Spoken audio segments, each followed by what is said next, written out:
गिरिराज धरण की जय। ફેસબુકના માધ્યમથી શ્રીમદ ભાગવત પુષ્ટિ સત્સંગ સાથે જોડાયેલા આપ સૌ વૈષ્ણવ ભાઈ બહેનોને સાનુને જય શ્રી કૃષ્ણ। આપણા હૃદયમાં બિરાજમાન પરમ કૃપાળુ પરમાત્માને વંદન કરી આપણે શ્રી ઠાકોરજી, શ્રી મહાપ્રભુજી, શ્રી યમુનાજી અને શ્રી ગુસાઈજીના યુગલ ચરણ કમલોમાં સદૈન્ય દંડવત કરી આજના એકાદશીના સત્સંગનો પ્રારંભ કરીએ। પ્રિયજનો, આજની એકાદશી નિજ જેઠ વદ એકાદશી। નિજ જેઠ એટલા માટે કે ગયો જેઠ મહિનો અધિક માસ હતો અને આ નિજ જેઠ માસ ચાલે છે। એના કૃષ્ણ પક્ષની આજની એકાદશી, એનું નામ છે યોગીની એકાદશી। અને આ યોગીની એકાદશી નું મહાત્મ્ય બ્રહ્મવૈવર્ત પુરાણમાં જે આપવામાં આવ્યું છે તે અને તેની પુષ્ટિમાર્ગીય ભાવના સમજીએ। શ્રી કૃષ્ણ ભગવાન અને યુધિષ્ઠિર મહારાજ વચ્ચેનો આ સંવાદ છે।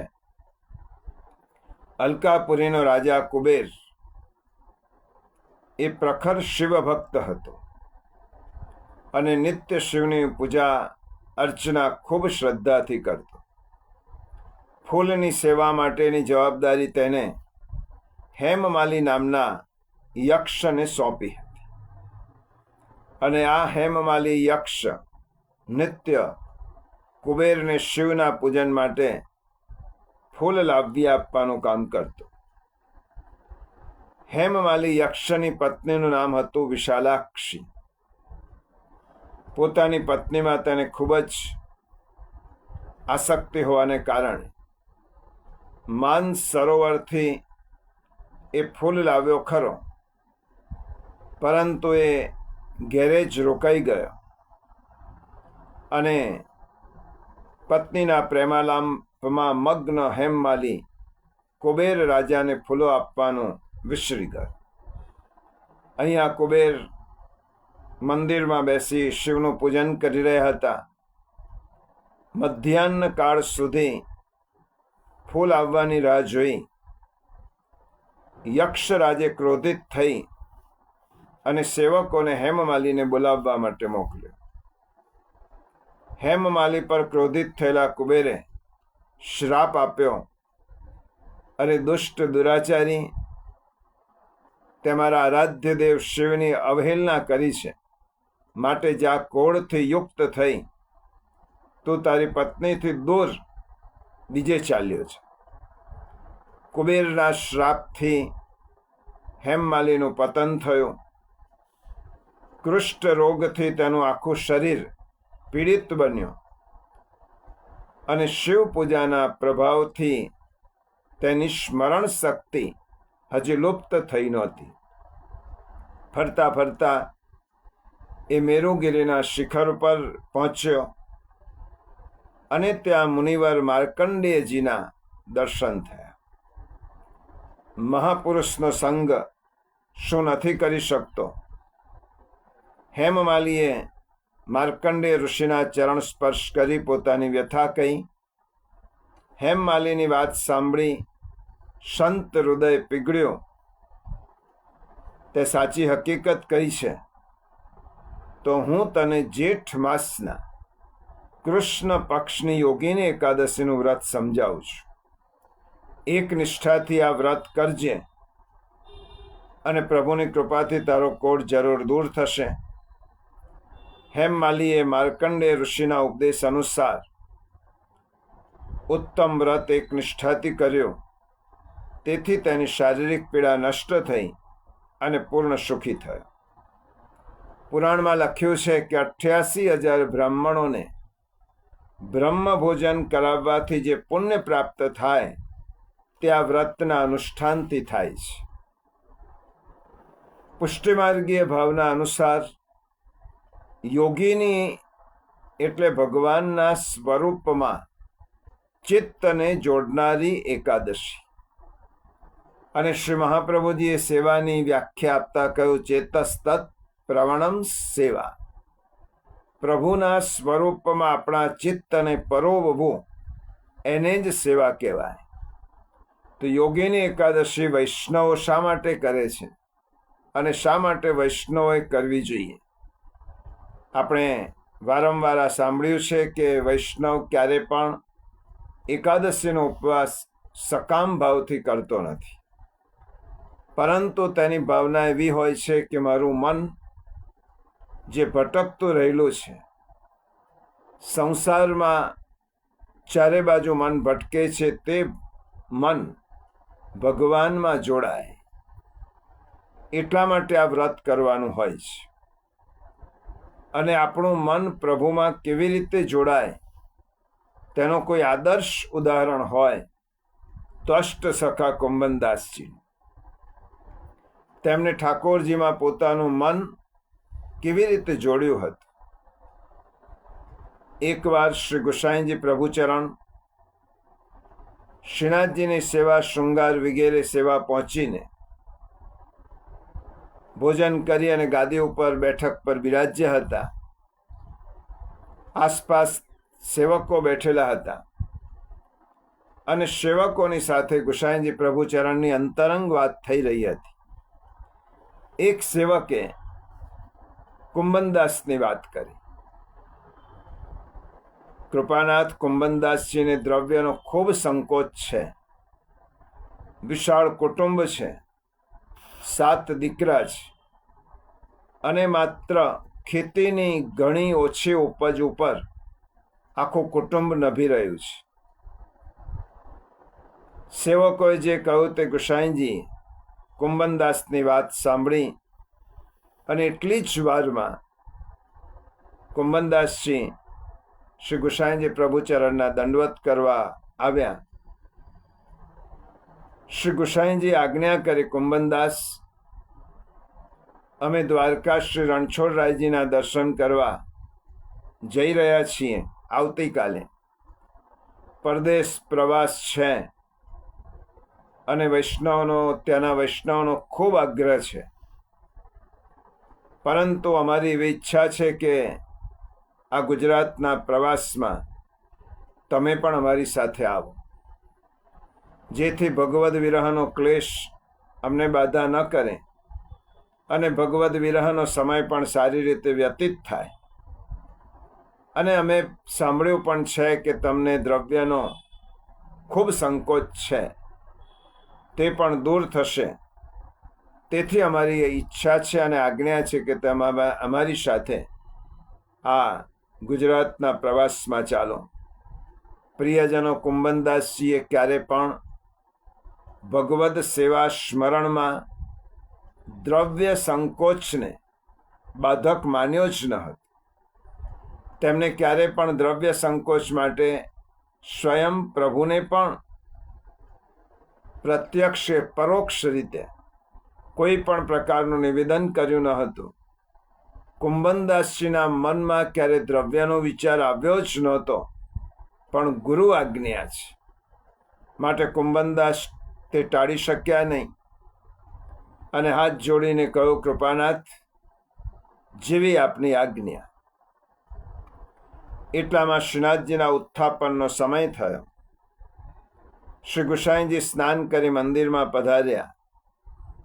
ત્યાંથી સઘળી સેવા પહોંચી શ્રીનાથજીને પહોંચાવી શ્રી ગુસાઈજી નીચે પધાર્યા અને કુંભનદાસજીને કહ્યું, ઘેરથી કાલે વહેલા આવજો, અમે કાલે રાજભોગ આરતી કરીને અપ્સરા કુંડ ઉપર આપની પ્રતીક્ષા કરીશું.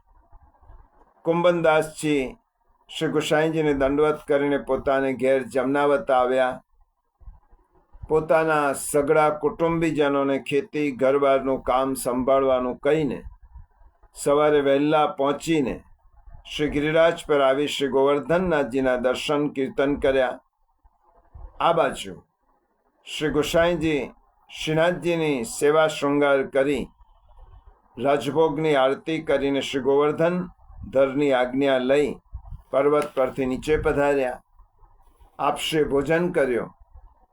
સેવકોએ મહાપ્રસાદ લીધો નીકળવાનું મુહૂર્ત હોવાથી આપ શ્રી સિદ્ધ અપ્સરા કુંડ ઉપર પધાર્યા. બધા જ સેવકો સામાન લઈને આવ્યા.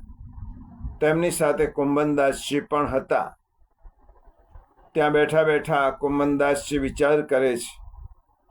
એક વૃક્ષની નીચે કુંભનદાસ બેઠા છે અને મનમાં વિચાર ચાલ્યો, પ્રાણનાથ, બિછોરને કી વેદના જાનત ના હું કોઈ.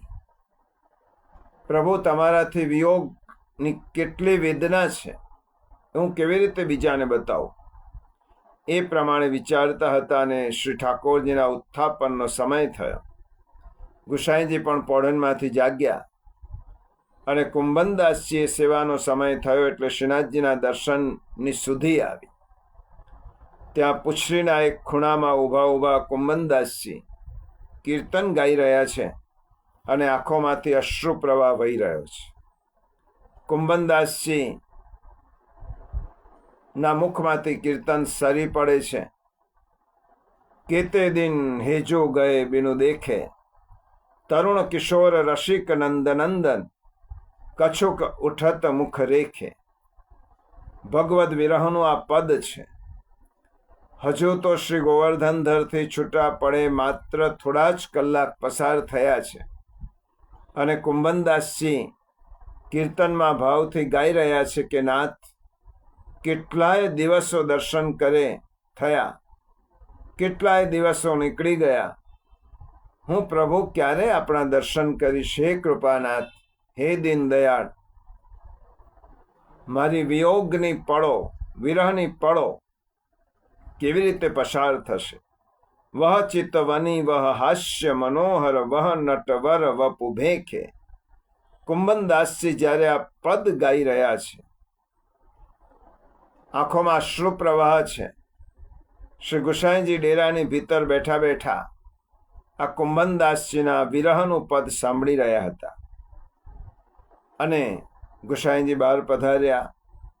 શ્રીમુખથી આજ્ઞા કરી, કુંભનદાસ, તમે જલ્દીથી પાછા જાઓ, તમારો પ્રવાસ થઈ ચૂક્યો છે. જેવી તમારી અહીં દશા છે એવી જ શ્રીનાથજીની ત્યાં દશા છે. જેવી રીતે અક્કાજીને અડેલમાં ગજ્જન ધાવનને શ્રી નવનીત પ્રિયાજી માટે પાન લેવા મોકલ્યા અને ગજ્જન ધાવનને ઠાકોરજીથી વિખૂટા પડવાને લીધે જ્વર ચડ્યો હતો, કારણ કે તે શ્રી ઠાકોરજીનો એક ક્ષણ માટે પણ વિરહ સહન કરી શકતા નહોતા. ગજન ધાવન નિજ મંદિરની ડેરી આગળ બેસતા ત્યારે શ્રી ઠાકોરજી રાજભોગ આરોગતા. થોડોક વખત પાન લેવા મોકલ્યા એટલામાં ગજ્જન ધાવનને જ્વર આવ્યો, મૂર્છા આવી. ઘરમાં શ્રી ઠાકોરજીએ ડેરી આગળ શબ્દ સાંભળ્યો નહીં, તેથી પોતે રાજભોગ આરોગ્યા નહીં. આથી અક્કાજી એ તરત જ ગજ્જન ધાવનને લેવા માટે માણસને મોકલ્યો. જ્યારે ગજ્જન આવ્યા ત્યારે તેમના કહેવાથી શ્રીનાથજી રાજભોગ આરોગ્યા ત્યાં સુધી હાથ ખેંચીને બિરાજી રહ્યા. શ્રી મહાપ્રભુજીના માર્ગની આ મર્યાદા છે કે જેટલો સેવકનો સ્નેહ શ્રી ઠાકોરજી પર હશે તેથી 100 ગણો સ્નેહ ઠાકોરજીનો સેવકો પર હોય છે. યે યથા મામ પ્રપદ્યંતે તાંસ તથૈવ ભજામ્યહમ. શ્રીમદ ભગવદ્ ગીતામાં ભગવદ આજ્ઞા છે. શ્રી ગુસાઈજીએ શ્રી કુંભનદાસજીને કહ્યું, ત્યાં પણ શ્રીનાથજી તમારો વિરહ કરે છે, અમે અહીંથી જ તમને વિદાય આપીએ છીએ શ્રીનાથજીના સુખ માટે. કુંભનદાસ આપશ્રીને દંડવત પ્રણામ કરી શ્રી ગિરિરાજજી આવી શ્રી ગોવર્ધનનાથજીના દર્શન કર્યા. ભોગનો સમય હતો અને ત્યાં આવતા જ કુંભનદાસજીને ઘણો જ આનંદ થયો અને એક સંયોગનું પદ પણ કુંભનદાસજીએ ગોવર્ધનધર પ્રભુની સામે રજૂ કર્યું. શ્રી ઠાકોરજીના વિયોગમાં એક ક્ષણ પણ યુગ જેટલી લાગે અને ઠાકોરજીના સંયોગમાં યુગો પણ એક ક્ષણ જેટલા લાગે, આવી સ્થિતિ કુંભનદાસજીની હતી. આને ચિત્ત પ્રભુમાં જોડેલું કહેવાય. અને યોગીની એકાદશી એટલે પુષ્ટિમાર્ગીય દ્રષ્ટિકોણથી પ્રભુમાં ચિત્તનો નિરોધ થાય ત્યારે યોગીની એકાદશી સફળ થાય. અષ્ટસખા કુંભનદાસે મનને એકાગ્ર કરવાવાળી યોગ સ્થિતિ, જેને પુષ્ટિ માર્ગમાં વ્યસન અવસ્થા કહેવાય, તે અવસ્થા સિદ્ધ કરી હતી. અને હૃદયની આ સ્વરૂપાત્મક એકાગ્રતા યોગ્યોના પ્રાકૃત યોગ દ્વારા પણ સિદ્ધ થઈ શકતી નથી, પરંતુ ભગવદ કૃપાથી અલૌકિક યોગ દ્વારા થતી સેવા દ્વારા સિદ્ધ થાય છે. એવી જ રીતે અવધૂતદાસ જે અડિંગમાં રહેતા હતા, તેઓ કુમારિકા જૂથના છે. શ્રી મહાપ્રભુજીના કૃપાપાત્ર હતા અને રાસ પંચાધ્યાયમાં જણાવ્યા પ્રમાણે પ્રભુ રાસમાં પ્રગટ થયા ત્યારે અવધૂતદાસ બધા જ સ્વરૂપના દર્શનની અલૌકિક ઝાંખી કરી અને યોગીની જેમ મુગ્ધ થઈ ગયા હતા અને પ્રભુના સ્વરૂપમાં હંમેશા મગ્ન રહેતા. એવી રીતે ઉદ્ધવજીના પ્રસંગમાં ગોપીજનોના પ્રેમની પરાકાષ્ઠાનો ઉચ્ચ ભાવ ઉદ્ધવજીએ વ્રજમાં જોયો અને મહિનાઓ સુધી ગોપિકાઓ સાથેનો સત્સંગ કર્યો અને ગોપિકાઓ પાસે પ્રેમ લક્ષણા ભક્તિનું દાન લઈ અને ઉદ્ધવજી આવ્યા ત્યારે ઉદ્ધવજીએ વ્રજાંગનાઓને યોગિનીઓ કહ્યા છે અને પોતે પણ તેમના ચરણરજની ઈચ્છા માટે વ્રજમાં લતા ગુલ્મ વગેરે રૂપે જન્મ લેવાનો મનોરથ સેવ્યો. પ્રિયજનો, આજની એકાદશીનો આ ભાવ છે કે આપણું ચિત્ત ભગવાનમાં આવી રીતે જોડાય. ટૂંકમાં જ હવે આપણે આગામી જે ઉત્સવ છે રથયાત્રા, તેની ભાવનાને સમજી લઈએ અને નવરત્ન ગ્રંથનું રસપાન કરીએ. રથયાત્રાનો ઉત્સવ પ્રાચીન છે, શાસ્ત્રોક્ત છે, પરંતુ પુષ્ટિમાર્ગમાં મર્યાદા માર્ગની પરિપાટીથી આ ઉત્સવ આવ્યો છે. પ્રાચીન પદ્ધતિ દેવાલય એટલે નિર્માણ કરવાની, દેવાલય ગામનું રહેતું અને તેમાં બિરાજવાવાળો દેવ એ આખા ગામનો દેવ ગણાત. તે વખતે બધાને દર્શન આપવા માટે એક દિવસ સ્વયં ભગવાન બહાર પધારતા.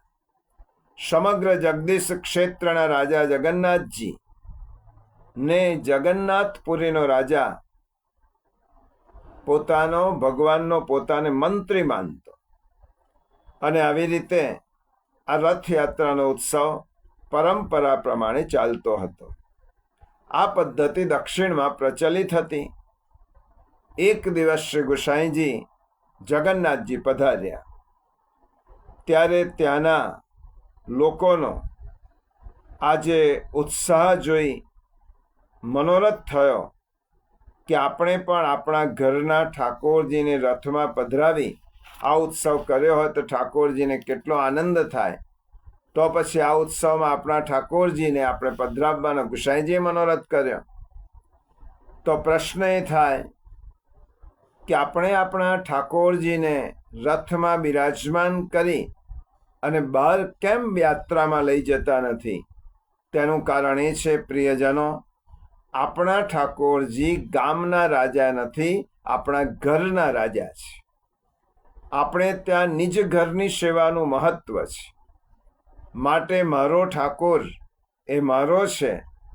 ગામના એટલે બધાના અને બધાના એટલે કોઈના નહીં, પણ ઘરના એટલે મારા અને મારા એટલે બીજા કોઈના નહીં. મર્યાદામાં ભગવાન બધાના છે અને પુષ્ટિમાં ભગવાન મારા છે. જ્ઞાન એમ કહે છે કે પ્રભુ બધાના છે, ભક્તિ એમ કહે છે કે પ્રભુ મારા છે, અને સેવાનો સિદ્ધાંત એ છે કે પ્રભુ માત્ર મારા જ છે. માટે આપણા ઠાકોરજીની યાત્રા આપણે ઘરમાં જ કાઢીએ છીએ. ઘરની બહાર ક્યારેય ઠાકોરજીની યાત્રા નીકળતી નથી. જો આ કેટલો સૂક્ષ્મ સિદ્ધાંત છે. જેની પાસે મોટા ઘરની સગવડ હોય, જેમાં ઠાકોરજી નિજ મંદિર, તિબારી, ડોલ તિબારી, ચોક વગેરે બધું હોય, તો રથયાત્રાના દિવસે ઠાકોરજી નિજ મંદિરમાંથી તિબારીમાં પધારે, ત્યાંથી પાછા ચોકમાં પધારીને ચોથો ભોગ પછી પાછા નિજ મંદિરમાં પધારી જાય. નિજ મંદિર એટલે યશોદાજીનું ઘર છે, ચોકે શ્રી ગિરિરાજજી છે અને ડોલ તિબારી એ વૃંદાવન છે. આ રીતે આપણા ઘરમાં જ આખા વ્રજની ભાવના કરીને શ્રી ઠાકોરજીને આપણે ફેરવીએ છીએ. આપણે ગામમાં શ્રી ઠાકોરજીને નથી ફેરવતા, કારણ કે આપણો ઠાકોર એ આપણું ગામનો ઠાકોર નહીં, આપણા ઘરનો છે. એટલા માટે રથયાત્રાની આ ભાવના છે. શ્રી ઠાકોરજી રથયાત્રાના ઉત્સવમાં ગામમાં નથી નીકળતા, આપણા ઘરમાં જ ફરે છે. આપણા ઘરના ઠાકોરજી આપણા હોવાથી આપણે તેમને ઘરમાં જ રથમાં તેમને ફેરવીએ છીએ. સેવામાં ઘરની રીતિ પ્રમાણે સેવા શૃંગાર થાય. રથયાત્રાથી કિનારીના વસ્ત્રો આવે અને હવે માટીના કુંજા કરવા બંધ થાય. ચાંદીનો કુંજો રાજભોગમાં જારી આગળ આવે. સવારે ચંદન નહીં પણ શયન અનોસરમાં કેસરી ચંદનની કટોરી આવે અને ઘરની સેવામાં અનુકૂળતા પ્રમાણે સામગ્રી આવે. રથની ભાવના કરવાની. શક્કર ટેટીના બીજની સામગ્રી કરી નાની નાની ગોળ ગોટી કરી 4 એમ 4 ભોગની ભાવના કરવાની. આપણે ત્યાં સેવાની પદ્ધતિ છે. હવે પ્રિયજનો, આપણે એકાદશી સત્સંગના માધ્યમથી મહાપ્રભુ શ્રી વલ્લભાચાર્યજી રચિત 16 ગ્રંથો એટલે આપશ્રીની અધિદૈવિક વાણીને સમજવાનો પ્રયત્ન કરીએ છીએ. મહાનુભાવોની ટીકાના સંદર્ભમાં અને શ્રી મહાપ્રભુજી અને શ્રી ગુસાઈજીની પરમ કૃપાથી આપણે શ્રી વલ્લભ વાણી, વલ્લભ ગીતા, શ્રી વલ્લભની અધિદૈવિક વાણીને સમજવાનો પ્રયત્ન કરીએ છીએ. તે કડીમાં આપણે નવરત્ન ગ્રંથના 4થા શ્લોક પર્યંતનો વિચાર કર્યો. 4થા શ્લોકમાં શ્રી મહાપ્રભુજી આપણી એ ચિંતાનો ઉકેલ આપ્યો કે જેમણે જ્ઞાનપૂર્વક કે અજ્ઞાનપૂર્વક આત્મનિવેદન કર્યું છે, એટલે બ્રહ્મ સંબંધ લીધા છે, તેમને પણ ચિંતા કરવાની જરૂર નથી. તો પછી જેમણે પોતાના પ્રાણ કૃષ્ણ સાથ એટલે કૃષ્ણને સોંપી દીધા છે, એવા બ્રહ્મ સંબંધી ઉત્તમ અધિકારીઓએ તો ચિંતા શા માટે કરવાની હોય? 4થા શ્લોકમાં આચાર્ય ચરણે 3 પ્રકારના નિવેદી જીવોની વાત કરી. કનિષ્ઠ, મધ્યમ અને ઉત્તમ. કનિષ્ઠ બ્રહ્મ સંબંધી આત્મનિવેદી જીવ કોને કહેવાય? જેણે સ્નેહ વગર અને સમજણ વગર બ્રહ્મ સંબંધ લીધા છે. એને સ્નેહ પણ નથી પ્રભુમાં અને બ્રહ્મ સંબંધની સમજણ પણ નથી. તેવા નિવેદી જીવ કનિષ્ઠ. એના માટે શ્રી મહાપ્રભુજીએ શબ્દ વાપર્યો અજ્ઞાનાત. બીજો, જેને સમજણ છે પણ પ્રભુમાં સ્નેહ નથી, એવા જીવે બ્રહ્મ સંબંધ લીધા છે. એને મધ્યમ અધિકારી શ્રી આચાર્ય ચરણ કહે છે, જેના માટે શબ્દ વાપર્યો જ્ઞાનાત. એટલે જેને સમજણ છે, સ્નેહ નથી, એ મધ્યમ અધિકારી. જેને સ્નેહ પણ નથી અને સમજણ પણ નથી, એ કનિષ્ઠ અધિકારી. પરંતુ ઉત્તમ અધિકારી તેને કહેવાય કે યૈહિ કૃષ્ણ સાથ, જેમને અનન્ય ભાવથી બ્રહ્મ સંબંધ લીધા છે, જેમને પોતાના પ્રાણ કૃષ્ણને સોંપી દીધા છે, એને ઉત્તમ અધિકારી કહ્યો છે. આ ત્રણેય ચિંતા કરવાની જરૂર નથી. હવે જીવને ચિંતા થાય કે મેં આત્મનિવેદન કર્યું છે, તો ભગવાને તેનો સ્વીકાર કર્યો હશે કે નહીં કર્યો હોય. 5મા શ્લોકની ભૂમિકા આ છે.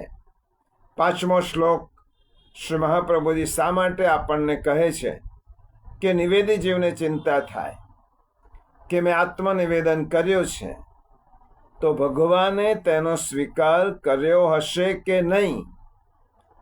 નિવેદન વિષયક ચિંતા થાય છે.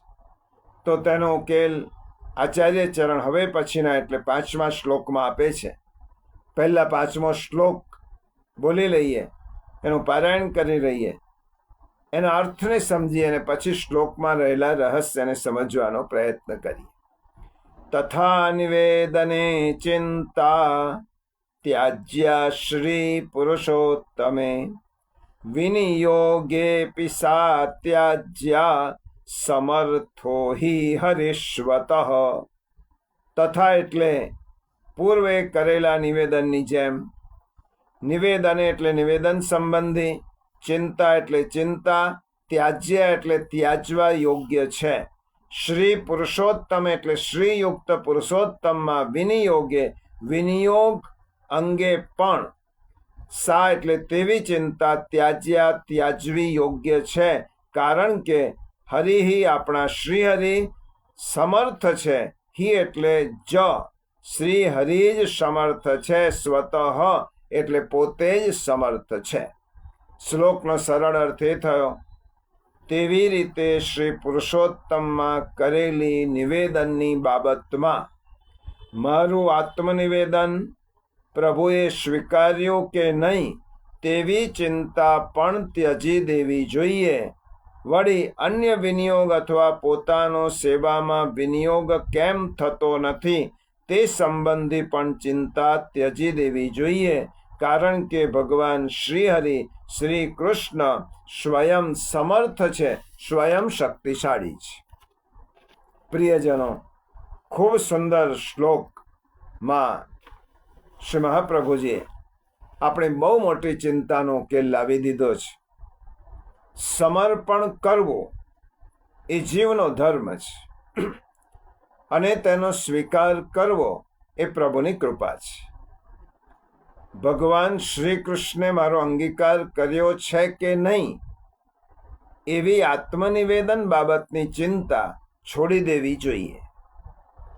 અનંત અપરાધોથી ભરેલા અને સહસ્ત્ર પરિવત્સરથી પ્રભુથી છૂટા પડેલા જીવના મનમાં તાપ ક્લેશ રહ્યા કરે છે કે મેં નિવેદન તો કર્યો, પરંતુ મારું નિવેદન બરાબર હશે? ભગવાન મારા નિવેદનનો સ્વીકાર કરશે ખરા કે કર્યો હશે ખરો? આપણને એમ થાય કે બ્રહ્મ સંબંધ વખતે વલ્લભકુળ આચાર્યએ આપણી પાસે જે શબ્દો બોલાવ્યા તે શબ્દો આપણે વગર સમજે બોલી નાખ્યા, પણ તેની કશી યાદદાસ્ત પણ હવે આપણને રહી નથી. આવા પુષ્ટિજીવને ચિંતા થાય છે કે મેં તો કેવળ વાચિક નિવેદન કર્યું છે.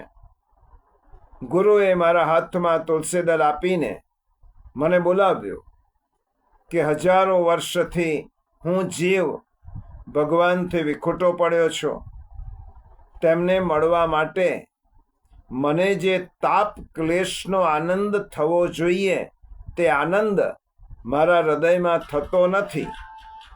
તેવા તિરોહિત તાપ ક્લેશવાળો હું જીવાત્મા ભગવાન કૃષ્ણ શ્રી ગોપીજન વલ્લભને મારો દેહ, મારી ઇન્દ્રિયો, મારું મન, મારી બુદ્ધિ, ચિત્ત, અહંકાર રૂપે મારું અંતઃકરણ અને તેના કાર્યો, મારી સ્ત્રી, મારા પુત્રો, મારું ઘર, મારું ધન, મારા સંબંધીઓ, આલોકમાં અને પરલોકમાં પણ જે કર્મ કરવાના છે તે બધા મારા આત્મા સાથે હું સમર્પણ કરું છું. કારણ કે હે કૃષ્ણ, હું દાસ છું, હું તમારો છું, હું માત્ર આપનો છું. આવું આપણે મૌખિક બોલી નાખ્યું. આ બ્રહ્મ સંબંધ અર્થનો ભાવાર્થ છે. જીવને એમ થાય કે જ્યારે હું આ બોલ્યો એટલે પુષ્ટિજીવને ચિંતા થાય કે આવી રીતે માત્ર મૌખિક બોલવાથી શું શ્રી ઠાકોરજી એ સમર્પણનો સ્વીકાર કરશે ખરા? પદાર્થોમાંથી આપણી આસક્તિ ગઈ નથી, આપણા કાર્યોમાંથી આપણી અહમતા ગઈ નથી, આપણા ઘરમાંથી આપણી મમતા ગઈ નથી. આપણે તો કહી દીધું કે ઘર શ્રી ઠાકોરજીનું છે, પરંતુ આપણે તો બધાને એમ જ કહીએ છીએ કે આ ઘર મારું છે. અને કદાચ શ્રી ઠાકોરજી આપણને એમ કહે કે તે આ ઘર મને સોંપી દીધું છે એટલે મારું છે, તો આપણે શ્રી ઠાકોરજીને કહીએ છીએ કે આ ઘર તો મારું છે. તમે બહાર તમે મારી રીતે ઘરમાં રહો, નહીં તો બહાર પધારી શકો છો. આમ આપણી અહમતા અને મમતા દરેક વસ્તુ સાથે ચોંટી ગઈ છે. ત્યારે આપણે ભલે મૌખિક સમર્પણ કર્યું, પરંતુ બૌદ્ધિક રીતે પ્રભુને સમર્પણ કર્યું નથી. ત્યારે મારું આવું સમર્પણ શ્રી ઠાકોરજી સ્વીકારશે ખરા? ભગવાન મારો ત્યાગ તો નહીં કરે ને? નિવેદનનો સ્વીકાર કર્યો હોય તો ભગવાન સાનુભવ કેમ જતાવતા નથી? પ્રભુએ જો મારું નિવેદન સ્વીકાર્યું હોય તો પ્રભુ તો મને સાનુભવ જતાવતા નથી. આવી ચિંતા આપણને થાય ત્યારે શ્રી મહાપ્રભુજી આ શ્લોકમાં આજ્ઞા કરે છે કે નિવેદન સંબંધી બધી ચિંતા શ્રી પુરુષોત્તમ જ કરશે. તથા નિવેદિને ત્યાજ્યા ચિંતા, તથા નિવેદને ચિંતા ત્યાજ્યા શ્રી પુરુષોત્તમે. શ્રી મહાપ્રભુએ સુંદર ખુલાસો આપ્યો છે. અને આ શ્લોકની ભૂમિકા સમજાવતા માર્ગના અતિ જ્ઞાની અને પ્રભાવશાળી શ્રી પુરુષોત્તમજીએ એમની ટીકામાં નવધા ભક્તિનું વિવેચન કર્યું છે. આ શ્લોક સમજાવતી વખતે શ્રી પુરુષોત્તમજી ચરણે નવધા ભક્તિનું વિવેચન કર્યું. આ ભક્તિ આપણે પણ સમજી લેવા જેવી છે. આ શ્લોકના સંદર્ભમાં શાસ્ત્રોમાં નવધા ભક્તિ બતાવી છે. આ નવધા ભક્તિ એટલે શ્રવણમ, કીર્તનમ, વિષ્ણુ સ્મરણમ, પાદસેવનમ, અર્ચનમ, વંદનમ, દાસ્યમ, સખ્યમ, આત્મનિવેદનમ. પ્રહલાદજીના ચરિત્રમાં આ નવધા ભક્તિ શ્રીમદ ભાગવતમાં આવે છે. હવે સમજો કે આમાં છેલ્લી નવમી ભક્તિ આત્મનિવેદન ભક્તિ છે. શ્રી મહાપ્રભુજીએ જે પુષ્ટિમાર્ગ આપ્યો છે એ બહુ મોટી વૈચારિક ક્રાંતિ છે.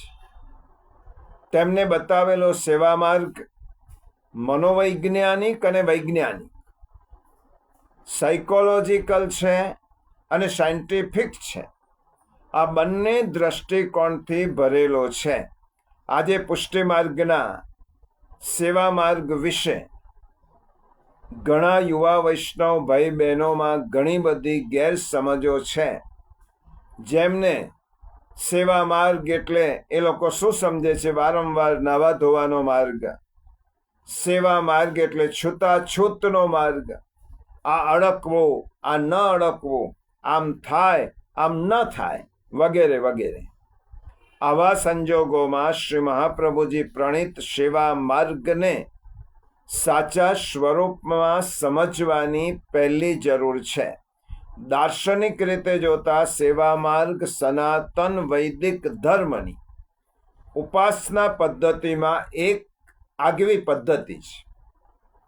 શ્રી વલ્લભાચાર્યજી મહાપ્રભુજીએ આજથી 500 વર્ષ પૂર્વ ચાલતી રહેલી પૂજા પદ્ધતિમાં એક ઘણી મોટી ક્રાંતિ કરી.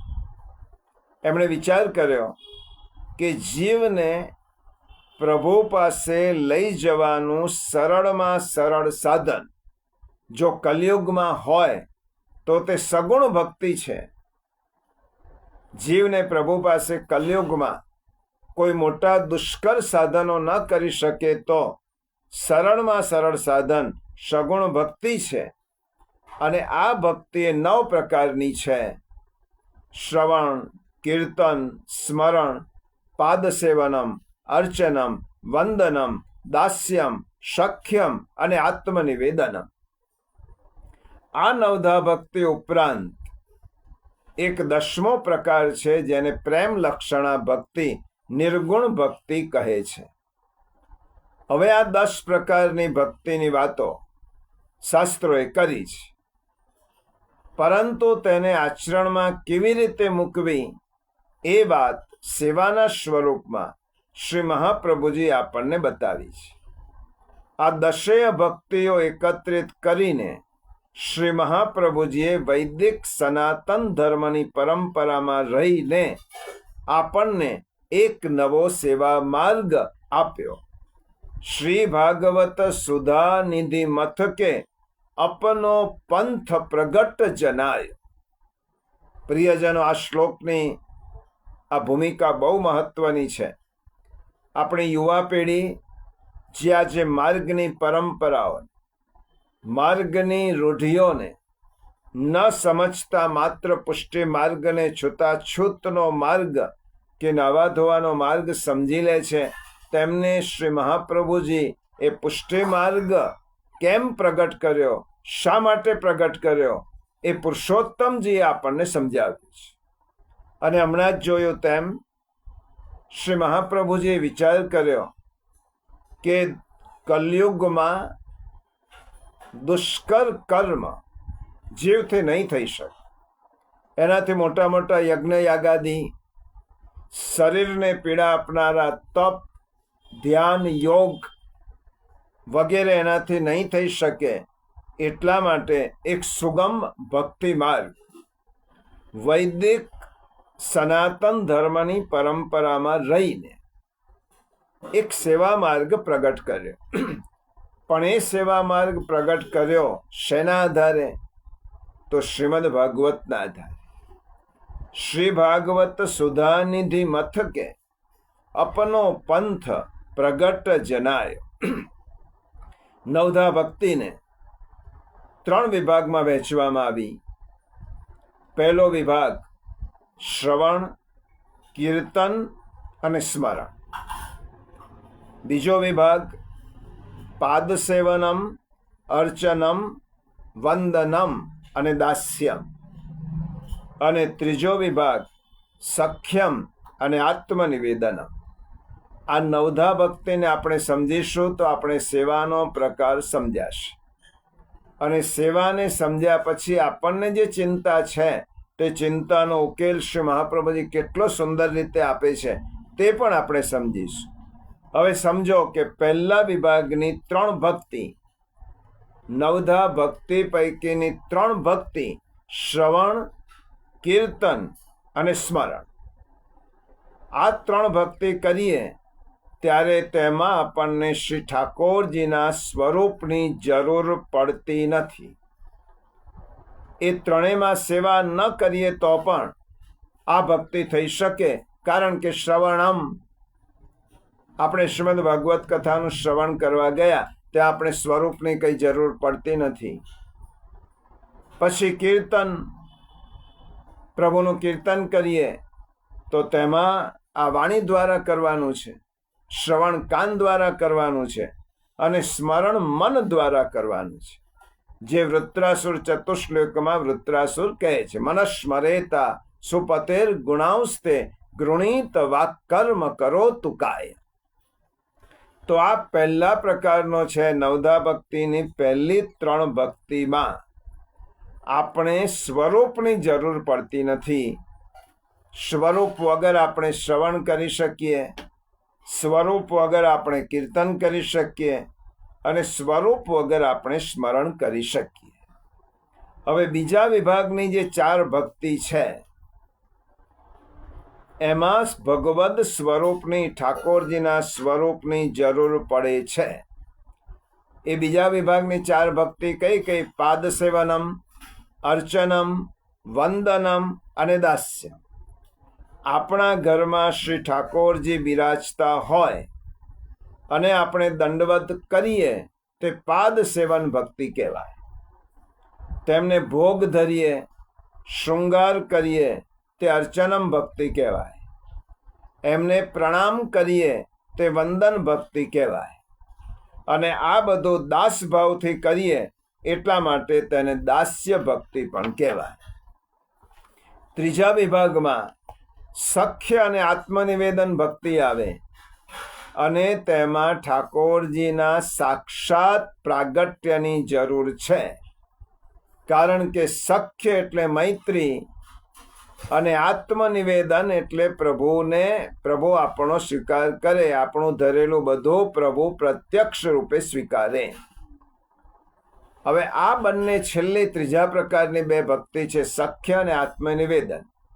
એમાં પ્રત્યક્ષ પ્રભુની જરૂર હોય. તો જ આપણને ખબર પડે કે દુનિયામાં કોઈ માણસ બીજાને કંઈક આપવા જાય પણ સામો માણસ ન સ્વીકારે તો આપી શકાતું નથી, અને સ્વીકાર્યા વિના આપણી વસ્તુ આપણી પાસે રહે છે. માટે સખ્ય ભક્તિ અને આત્મનિવેદન ભક્તિ માટે ભગવદ સ્વરૂપની પ્રત્યક્ષ અનુભૂતિ જરૂરી છે. હવે આ ભક્તિ ઉભય પક્ષે છે. સખ્યમાં બંનેની સંમતિ જોઈએ અને આત્મનિવેદનમાં નિવેદન કરેલ સ્વીકારનાર જોઈએ. આમ પહેલા વિભાગની ભક્તિ શ્રી ઠાકોરજીના સ્વરૂપના અભાવમાં થઈ શકે. બીજા વિભાગની ભક્તિ શ્રી ઠાકોરજીનું સ્વરૂપ પધરાવેલું હોય તો જ થઈ શકે. હવે તેમાં પાદ સેવન ભક્તિ છે. તેના બે અર્થ થાય. આપણે પગે ચાલીને શ્રી ઠાકોરજીની સેવામાં જઈએ એ પહેલો અર્થ. ત્યાં જઈને શ્રી ઠાકોરજીની ચરણ સેવા કરીએ એ બીજો અર્થ. અને શ્રી ઠાકોરજી માટે આપણે ખરીદી કરવા જઈએ, બજારમાં જઈએ, એ બધું જ પાદ સેવન ભક્તિમાં આવે. અને અર્ચન એટલે મર્યાદા માર્ગમાં જેને પૂજા પદ્ધતિ કહેવાય. હવે પૂજા પદ્ધતિમાં આવાહન હોય, વિસર્જન પણ હોય, ષોડશ ઉપચારથી પ્રભુની પૂજા થાય. શ્રી મહાપ્રભુજીએ મર્યાદા માર્ગની આ અર્ચન ભક્તિને 9 સ્વરૂપ આપ્યું અને તેને સેવાનું સ્વરૂપ આપ્યું. પૂજાનો પ્રકાર પુષ્ટિ માર્ગમાં બહુ રસ કલાત્મક છે, જેમાં સૌંદર્ય છે અને આનંદ છે. આ બંનેનો સમન્વય કરી અને તેને કલાનું સ્વરૂપ આપ્યું. આ કલા જ્યારે શ્રી ઠાકોરજી માટે થાય ત્યારે તે ભક્તિ બને. શ્રી મહાપ્રભુજીએ સમજાવ્યો, શ્રી ઠાકોરજીના ચિત્ર કે મૂર્તિ કેવળ જળ પદાર્થ નથી. આપણે ત્યાં બિરાજતા ચિત્રજી હોય કે સ્વરૂપ મૂર્તિ હોય, એ જળ પદાર્થ નથી. એમાં એવી ભાવના કરવામાં આવી કે આમાં સાક્ષાત શ્રી ઠાકોરજી બિરાજમાન છે. માટે તે ચિત્ર કે મૂર્તિને ચિત્ર કે મૂર્તિ રૂપે ન જોતા તેને સ્વરૂપ કહેવામાં આવ્યું. આપણે ત્યાં 3 ભાવના બહુ મહત્વની છે. આજે વિષય નથી. સ્વરૂપ ભાવના, લીલા ભાવના. સ્વરૂપ ભાવના પણ છે, લીલા ભાવના પણ છે. અને આ સ્વરૂપ ભાવના છે, લીલા ભાવના છે અને ભાવ ભાવના છે. તેમાં સ્વરૂપ, આપણે પુષ્ટિ માર્ગમાં મૂર્તિ નથી કહેતા, પુષ્ટિ માર્ગમાં ચિત્ર નથી કહેતા. શું કહીએ છીએ? સ્વરૂપ. સ્વરૂપનો અર્થ શું થયો? સ્વ એટલે પોતે અને રૂપ એટલે પોતાનું રૂપ. ભગવાન પોતે જ પોતાના રૂપમાં જ્યાં બિરાજમાન હોય એને સ્વરૂપ કહેવાય. અને એમાં એવો ભાવ રાખવામાં આવ્યો કે આ સ્વરૂપમાં નંદરાયજીના પુત્ર, શ્રી રાધિકાજીના સ્વામી આ મારા સ્વરૂપમાં બિરાજે છે. માટે પુષ્ટિ માર્ગમાં સ્વરૂપને પુષ્ટાવવાનો પ્રકાર છે. જો આ નાની નાની સૂક્ષ્મ બાબતો છે. સ્વરૂપને પુષ્ટાવવાનો પ્રકાર છે. મર્યાદા માર્ગમાં જેવી રીતે પ્રાણ પ્રતિષ્ઠા હોય એ વૈદિક રીતિ પ્રમાણે પુષ્ટિ માર્ગમાં આપણે જે ચિત્ર લાવ્યા છીએ કે જે મૂર્તિ લાવ્યા છીએ એને પુષ્ટાવવાનો પ્રકાર છે. કેટલાક લોકો આને પણ સમજતા નથી કે આ સ્વરૂપ પુષ્ટાવવા માટે શ્રી વલ્લભ કુલ પાસે જ શા માટે જવું પડે? બીજું કોઈ તેને પુષ્ટાવી કેમ ન શકે? સ્વરૂપ પુષ્ટાવવું એ આપણા ભાવને પુષ્ટ કરવા માટેનો વિધિ છે. સ્વરૂપ પુષ્ટાવવું એટલે શું? આપણા ભાવને પુષ્ટ કરવા માટેનો આ વિધિ છે.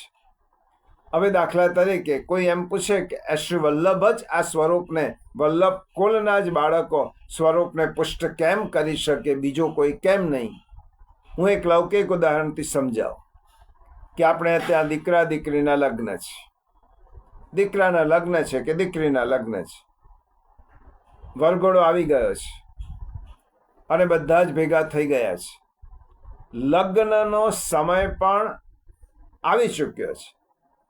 અને એટલામાં જે બ્રાહ્મણ લગ્ન કરાવનાર છે એ ગોર મહારાજ ત્યાં નથી. હવે માણસો તો હજારો છે ત્યાં, પણ ગોર મહારાજ નથી.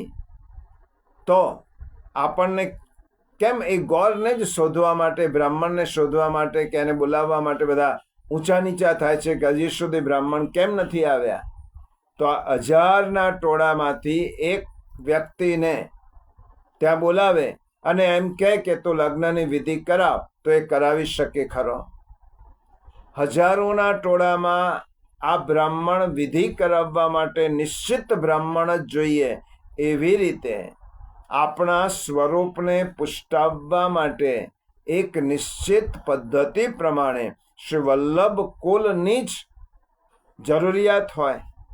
હવે પુષ્ટાવવું એટલે શું કરે છે શ્રી ગોસ્વામી બાળકો? જ્યારે આપણે શ્રી ઠાકોરજીને પુષ્ટ કરાવવા માટે જઈએ છીએ ત્યારે એની પુષ્ટમાર્ગીય પદ્ધતિ તો હરિરાય ચરણે બતાવી છે, હરિરાય વાંગ મુક્તાવલીમાં. પરંતુ તેનો ભાવ એ છે કે આ જે વલ્લભ કુલના બાળકો છે તેઓ શ્રી મહાપ્રભુજીનું સ્મરણ કરે છે. તેઓ પ્રેમ લક્ષણા ભક્તિપૂર્વક પ્રભુને વિનંતી કરે છે કે હે પ્રભુ, આપ શ્રી વલ્લભની કાનીથી આ ચિત્ર કે મૂર્તિમાં આવિર્ભૂત બનીને આ જીવની ભક્તિનો અંગીકાર કરો. એવી રીતે પુષ્ટ થયેલા સ્વરૂપને કદી વિસર્જન કરવામાં આવતો નથી. કોર્ટમાં ન્યાયાધીશની સામે દલીલ કરવાનો અધિકાર જેવી રીતે વકીલને છે, વર્ગખંડમાં ભણાવવાનો જેવી રીતે અધિકાર નિયુક્ત કરેલા શિક્ષકને છે, એવી રીતે પુષ્ટિ ભક્તિ માર્ગમાં સ્વરૂપને કે ચિત્રને પુષ્ટ કરવાનો અધિકાર શ્રી વલ્લભ કુલને છે. અને આ જે પુષ્ટ કરેલું સ્વરૂપ છે, આ સ્વરૂપને કદી વિસર્જન કરવામાં આવતું નથી. પૂજા માર્ગમાં મૂર્તિ ખંડિત થાય તો તેને જલાશયમાં વિસર્જિત કરવામાં આવે છે. ખંડિત મૂર્તિની પૂજા મર્યાદા માર્ગમાં થતી નથી, પરંતુ પુષ્ટિ માર્ગમાં સ્વરૂપ ખંડિત થાય તો પણ તેમનું જલાશયમાં વિસર્જન થતું નથી. એ સ્વરૂપને ગમે તે હોય પણ તેમની સેવા કરવાની આજ્ઞા આપણે વલ્લભ કુલ આપે છે. અલબત્ત ખંડિત થયેલું સ્વરૂપ એને વિસર્જન ન કરતા તેને પધરાવી અને શ્રી વલ્લભ જો આજ્ઞા આપે તો બીજું સ્વરૂપ પુષ્ટ કરી આપે તો સેવા અને શૃંગારમાં આનંદ આવે. એટલા માટે તે સ્વરૂપ શ્રી વલ્લભની આજ્ઞાથી આપણે પધરાવી શકીએ. પરંતુ જે ખંડિત થયેલું સ્વરૂપ છે તેને આપણે વિસર્જિત કરતા નથી. આ એક સેવા પદ્ધતિની એક પરંપરા છે, એક રૂઢિ છે. પૂજા પદ્ધતિ અને સેવા પદ્ધતિમાં ભેદ છે. પૂજા માર્ગમાં આવાહન થાય અને વિસર્જન થાય, જ્યારે સેવા માર્ગમાં શ્રી ઠાકોરજી નિત્ય આપણે ત્યાં આપણા ઘરના મુખ્ય વ્યક્તિ તરીકે બિરાજે છે.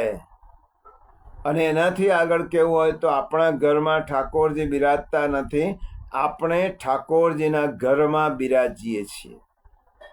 આ ઘર મારું નથી, પ્રભુનું છે. એટલે પ્રભુના ઘરમાં આપણે રહીએ છીએ. ઠાકોરજી આપણા ઘરમાં બિરાજે છે, એના કરતાં આપણે જ ઠાકોરજીના ઘરમાં રહીએ છીએ. પૂજા માર્ગમાં ઋતુનો વિચાર નથી, સેવા માર્ગમાં ઋતુનો વિચાર છે. યથા દેવે દેહે તથા દેવે. શિયાળામાં ઠાકોરજીને સ્નાન કરાવવું હોય ત્યારે હુંફાળા પાણીથી થાય. સેવાના આખા ક્રમમાં 3 પ્રકાર છે પ્રિયજનો: નિત્ય સેવા, ઉત્સવ સેવા અને ઋતુ અનુસાર સેવા.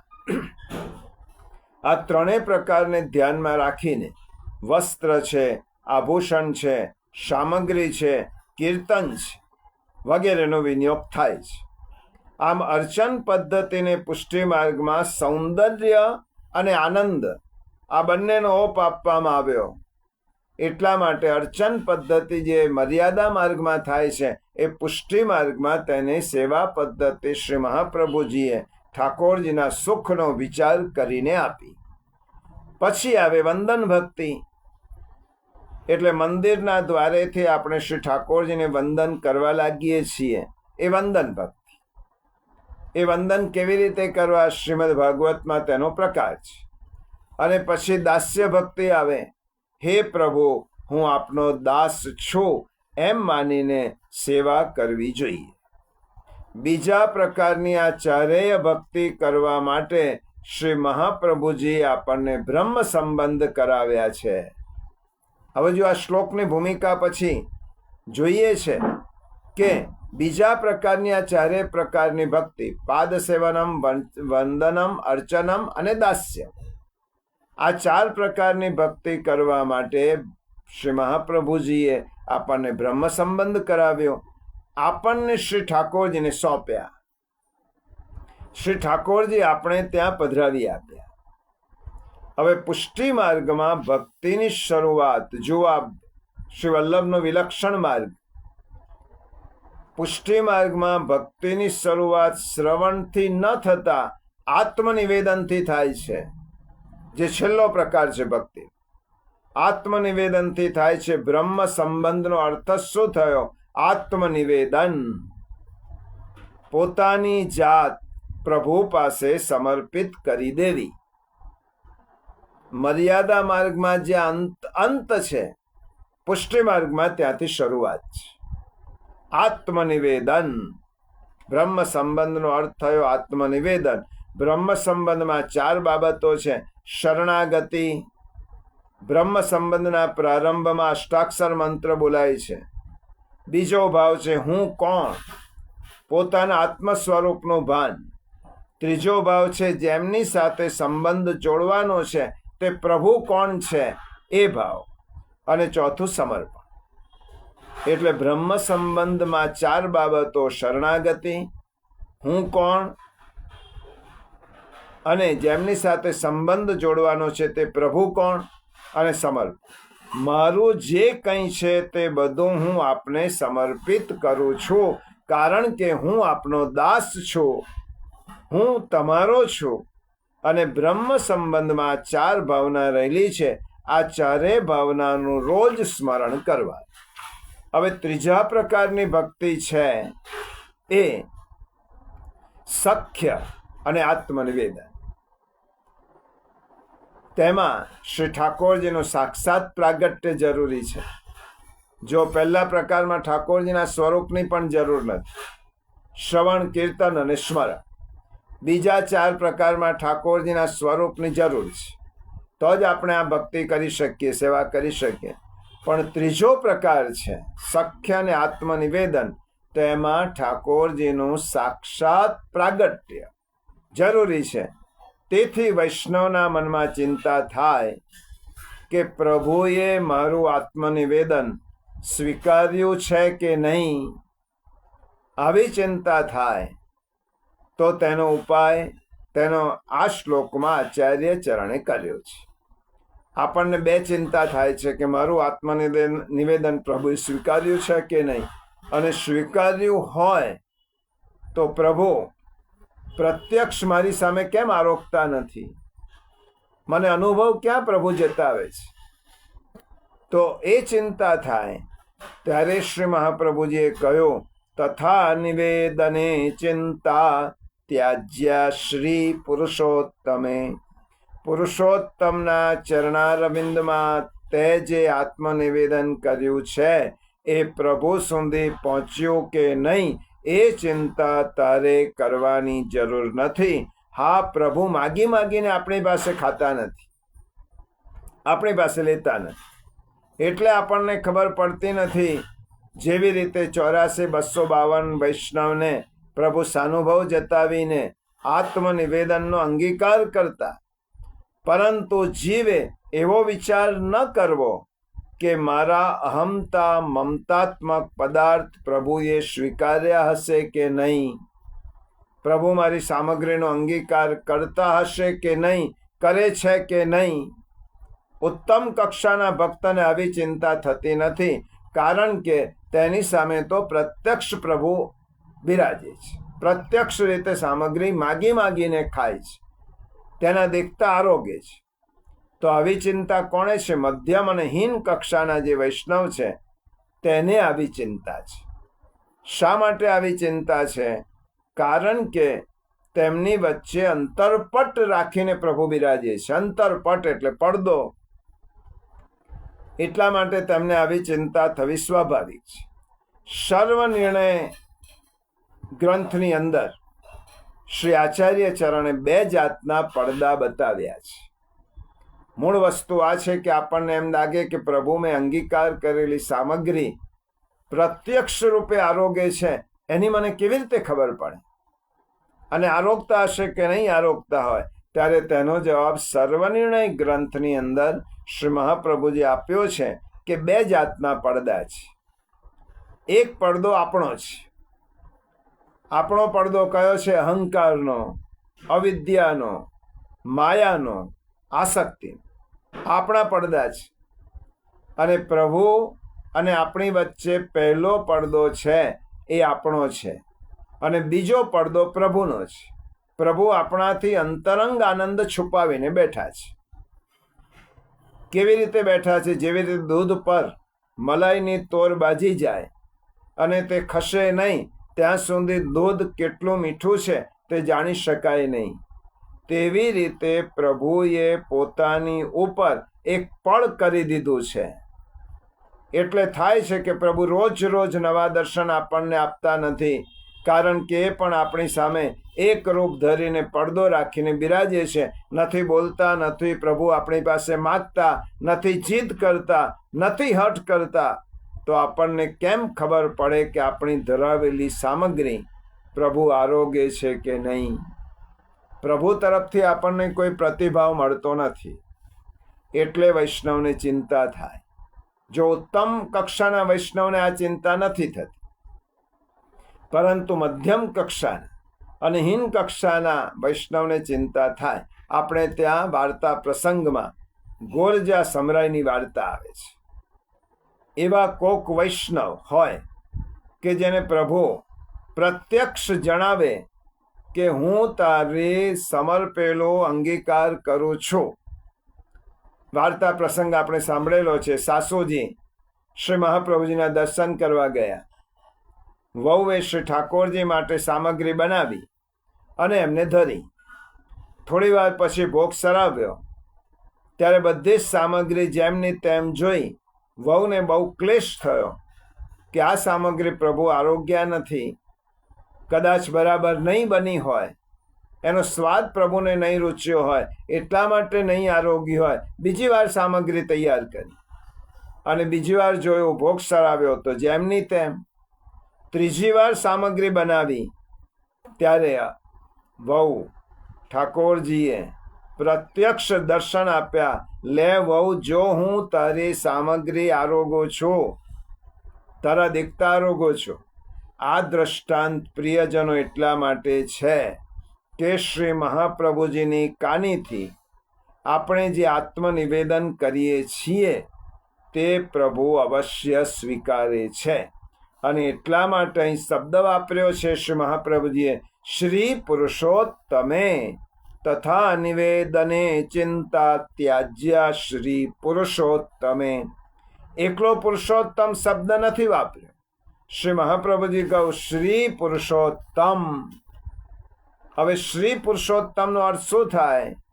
શ્રી પુરુષોત્તમ તે જે પણ કઈ સામગ્રી અંગીકાર કરાવી છે એનો પ્રભુએ સ્વીકાર કર્યો છે કે નહીં તેની ચિંતા તારે કરવાની જરૂર નથી.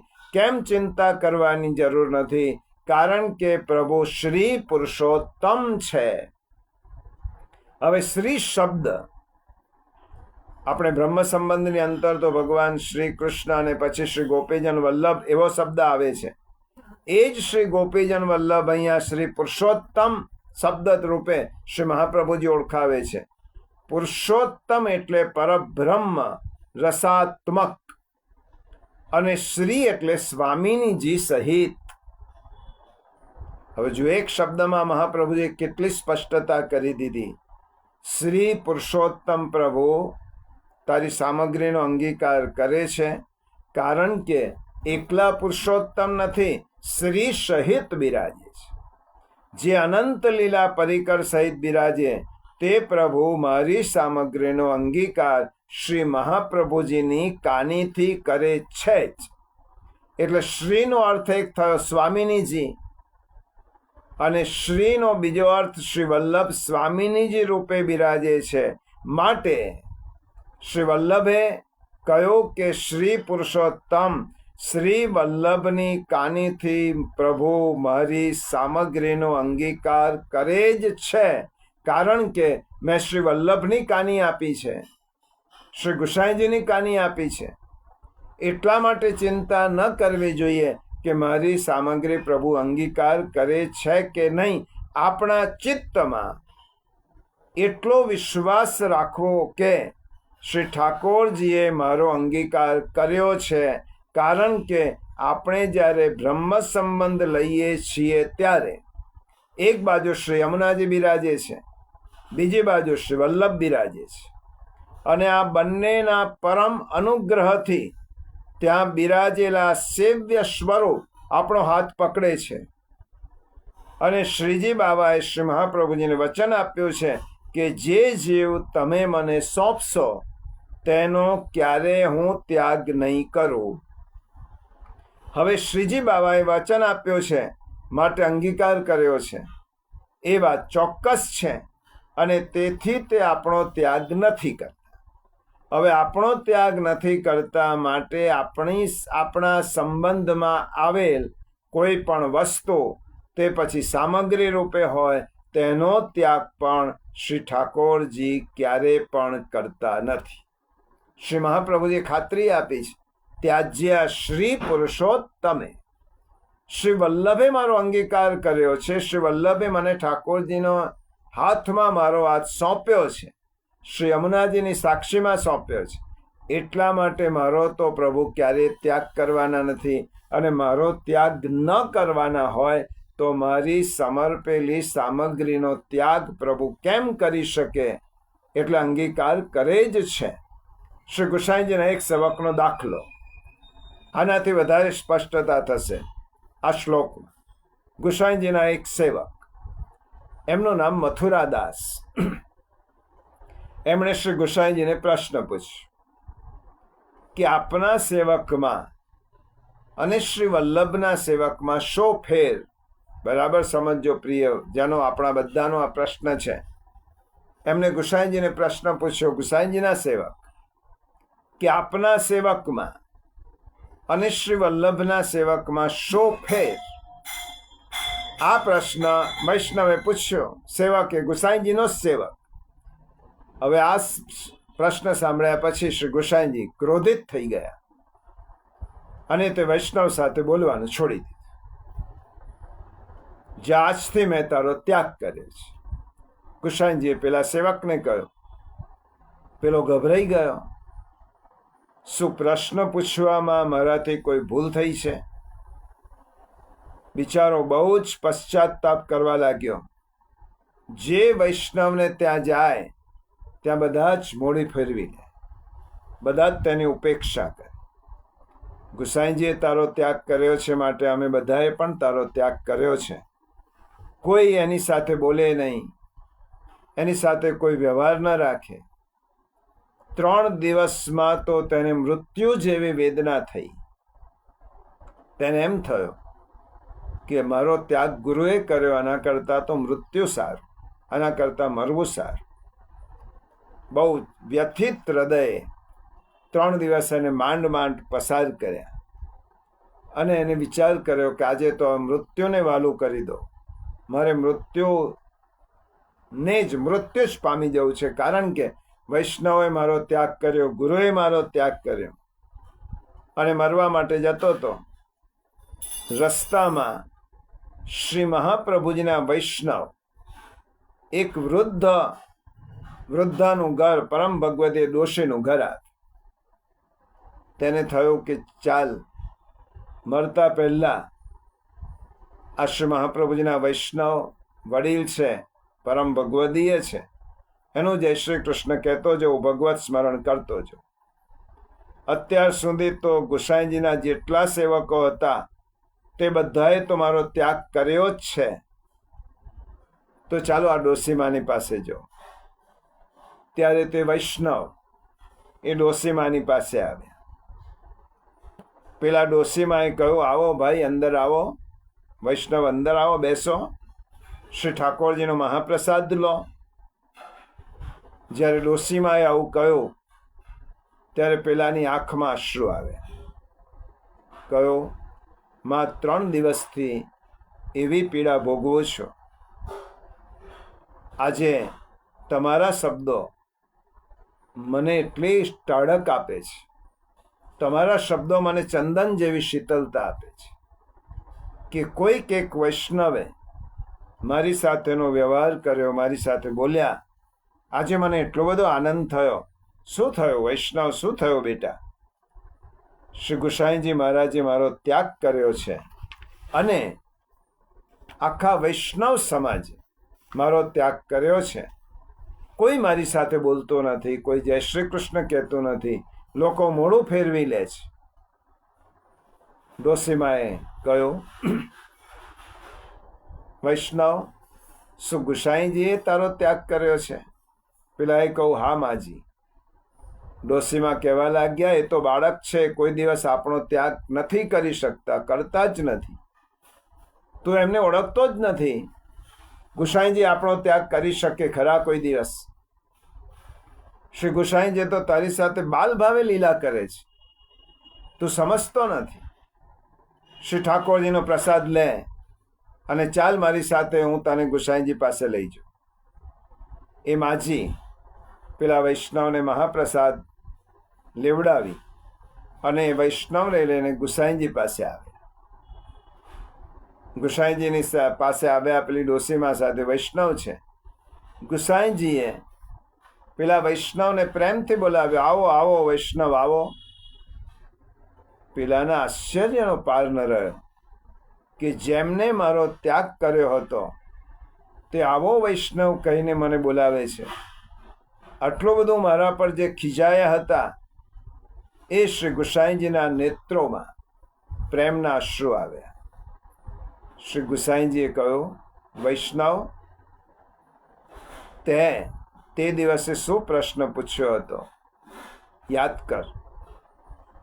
આપના સેવકમાં અને શ્રી મહાપ્રભુજીના સેવકમાં શું ફેર?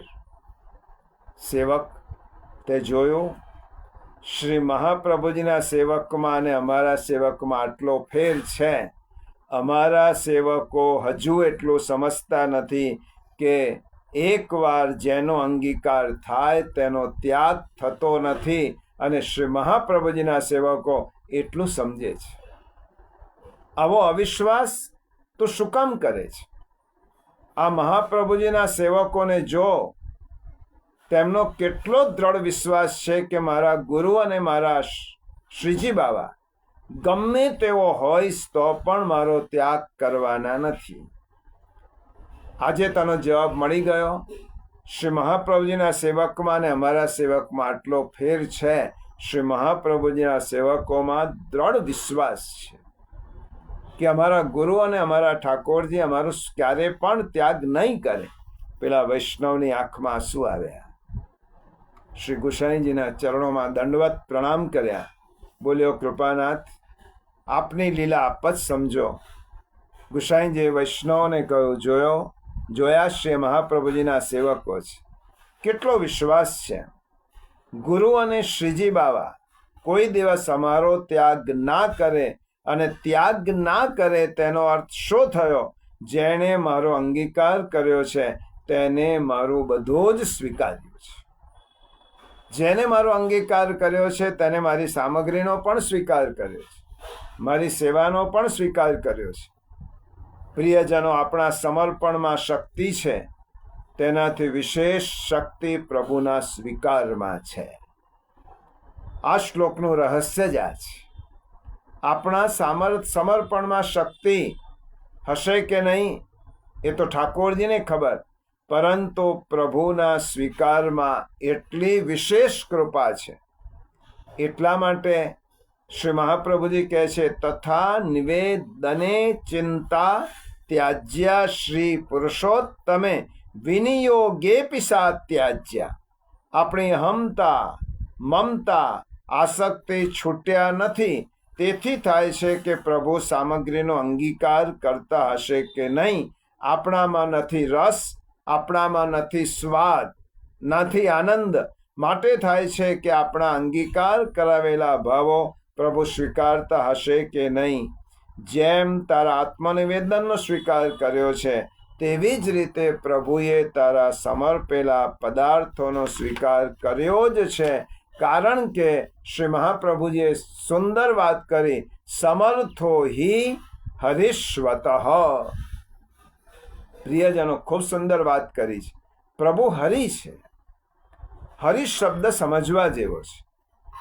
હરિ શબ્દ શ્રી કૃષ્ણ પ્રભુ માટે પ્રયોજાયેલ શબ્દ છે. અને શ્રી મહાપ્રભુજીને હરિ શબ્દ એટલો પ્રિય છે કે 16 ગ્રંથના ઘણા ગ્રંથોમાં શ્રી મહાપ્રભુજી હરિ શબ્દ શ્રી કૃષ્ણ માટે વાપર્યો છે. હરિ મૂર્તિ સદા ધ્યેયા નત્વા હરિમ, બાલબોધમાં કહ્યું. તો શ્રી કૃષ્ણ પ્રભુ માટે યોજાયેલ શબ્દ. તો ભગવાન હરિ શબ્દ શા માટે શ્રી મહાપ્રભુજીએ કહ્યું? ભગવાનનો સ્વભાવ ભક્તના દુઃખને હરવાનો છે, માટે તેમનું નામ હરિ છે. ગંધ પૃથિવ્યામ એવૈવમ ભગવતો ભક્ત દુઃખ નિવર્તકત્વમ. અગ્નિમાં જેવી રીતે ઉષ્ણતા સહજ ગુણ છે, પૃથ્વીમાં ગંધ છે, તેવી રીતે ભગવાનમાં ભક્તના દુઃખ હરવાનો સહજ ગુણ છે, માટે હરિ. હરિ શબ્દનો બીજો અર્થ કર્યો છે પાપહરણમ. મારા અપરાધોને જે હરે છે એટલા માટે એમનું નામ હરિ છે.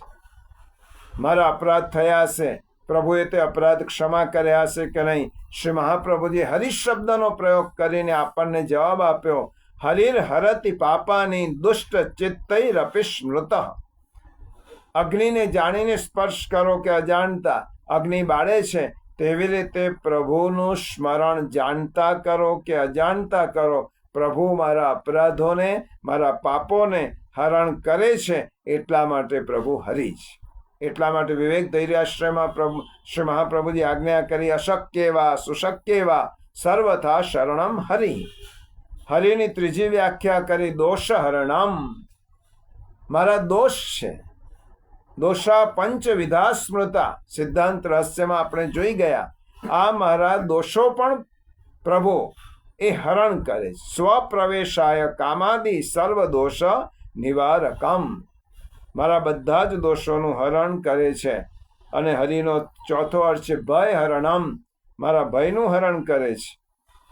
અને પાંચમો અર્થ હરિરાય ચરણે કર્યો છે, સંસાર હરણમ. સ્વભૃત્યાનામ સંસારમ દૂરીકરોતિ. પોતાના સેવકના સંસારાસક્તિને જે દૂર કરે છે તે હરિ છે. શ્રી મહાપ્રભુજીએ માટે અહીંયા શબ્દ વાપર્યો છે સમર્થો હિ હરિશ્વત. બે શબ્દ શ્રી ઠાકોરજી માટે વાપર્યા, શ્રી પુરુષોત્તમ અને બીજો હરિહિ. સ્વત પ્રભુ સમર્થ છે, એટલા માટે હરિ છે. મારા અપરાધો પ્રભુ ક્ષમા કરે છે. એટલા માટે આપણને વારંવાર પ્રભુથી વિમુખ થવાના પ્રસંગો આવે ત્યારે એમ થાય કે શો અપરાધ થયો હશે. મનના મનોરથ પૂર્ણ ન થાય ત્યારે વૈષ્ણવનું હૃદય હતાશ અને નિરાશ થઈ જાય. શ્રી મહાપ્રભુજી એટલા કોમળ ભાવથી આપણને કહે છે કે જાણે કે એક પિતા બાળકના માથા ઉપર લાડથી અને વાત્સલ્યથી હાથ ફેરવીને કહેતા હોય, તું જેવો છે તેવો મારો છે. આવું વાત્સલ્ય આ શ્લોકની અંદર પ્રગટ થાય છે. પ્રભુ હું જેવો છું એટલા માટે આપણે સેવાના અંતમાં બોલીએ છીએ, પ્રભુ યાદ્રશોષી હરે કૃષ્ણ તાદ્રશાય નમો નમઃ. યાદ્રશોસ્મી હરે કૃષ્ણ તાદ્રશમ મામહિ પાલય. પ્રભુ જો આપણા ગુણોનું વર્ણન કરવા બેસીશ તો મારું એ સામર્થ્ય નથી કે આપણા ગુણોનું વર્ણન કરી શકું. અને પ્રભુ જો આપ મારા દોષોને જોવા બેસશો તો મારો ક્યારે પણ અંગીકાર નહીં કરે. જેવો છું તેવો તમારો છું. અને પ્રભુ એમ કહે છે, તું જેવો છે, જેવો તને શ્રી વલ્લભે મને સોંપ્યો છે, એ તારા દોષો સહિત હું તારો અંગીકાર કરું છું. અને મારી પાસે આવ્યા પછી દોષ રહેતા જ નથી. આવું વાત્સલ્ય આ શ્લોકમાં પ્રગટ થયું છે. તથા નિવેદને ચિંતા ત્યાજ્યા શ્રી પુરુષોત્તમે. એ શ્રી પુરુષોત્તમ છે. પ્રભુ દીન દયાળુ છે. પ્રભુ કરુણાના સાગર છે. પ્રભુ કૃપારસથી ભરેલા છે. આજ દિન સુધી અનેક ભક્તો પર પ્રભુએ કૃપા કરી છે. એ પ્રભુમાં તું અવિશ્વાસ ન મૂક. તારા સમર્પણમાં ભલે શક્તિ નથી, પરંતુ એમના અંગીકારમાં પરમ શક્તિ છે. અને આ અંગીકાર શ્રી મહાપ્રભુજીના માધ્યમથી થયો છે, એમની કાનીથી થયો છે. એટલે એમના માધ્યમથી એટલે વારંવાર રોજ આપણે તે કાનીને યાદ કરીએ છીએ. જ્યારે ભોગ ધરીએ છીએ ત્યારે આપણે શું બોલીએ છીએ? શ્રી મહાપ્રભુજી, શ્રી ગુસાઈજી 252-84 વૈષ્ણવની કાનીથી હે પ્રભુ આ સામગ્રીનો અંગીકાર કરજો. તો વલ્લભની કાની આપ્યા પછી શ્રી ઠાકોરજી આપણી સામગ્રી અંગીકાર કરે જ છે. એ કદાચ આપણે ઉત્તમ અધિકારી ન હોવાથી તે પ્રભુ પ્રત્યક્ષ રૂપે આપણે તે દર્શન નથી કરી શકતા. પરંતુ એવી ચિંતા ન કરવી કે પ્રભુ મારી સામગ્રીનો અંગીકાર કરતા હશે કે નહીં, કારણ કે પ્રભુ આપણી સામગ્રી શ્રી વલ્લભની કાનીથી, એટલે કાની આપણે રોજ બોલીએ છીએ, કારણ કે આપણને અભિમાન ન આવે. એમના માધ્યમથી, એમની કૃપાથી શ્રી ઠાકોરજીને આપણે કહી શકીએ, અને એમની કૃપાથી ઠાકોરજી આપણો અંગીકાર કર્યો છે. આટલો વિશ્વાસ રાખીએ. હું એકલો નથી, મારે માથે મારા ગુરુ બિરાજે છે. આખી દુનિયા આપણને તરછોડી શકશે, આખી દુનિયા આપણે તરછોડી દે છે, પરંતુ આપણા ગુરુ અને આપણા શ્રીજી બાબા, આપણા પ્રભુ ક્યારે પણ આપણને છોડતા નથી. જો આટલો વિશ્વાસ હોય તો માણસને ધરપત રહે કે હું એકલો નથી, મારો અંગીકાર શ્રી ઠાકોરજીએ કર્યો છે, મારો અંગીકાર શ્રી મહાપ્રભુજીએ કર્યો છે. આમ સમજી આપણી સામગ્રી અંગીકારની ચિંતા છોડી દેવી જોઈએ. આવું શ્રી મહાપ્રભુજી આ શ્લોકમાં કહ્યું છે. પ્રિયજનો, ખૂબ માધુર્ય ભાવપૂર્ણ આ શ્લોકને આપણે વિરામ આપીએ છીએ. આગળના 6 શ્લોકમાં શ્રી મહાપ્રભુજી શું આજ્ઞા કરે છે તે આપણે આવતી એકાદશીના દિવસે સત્સંગમાં જોઈશું.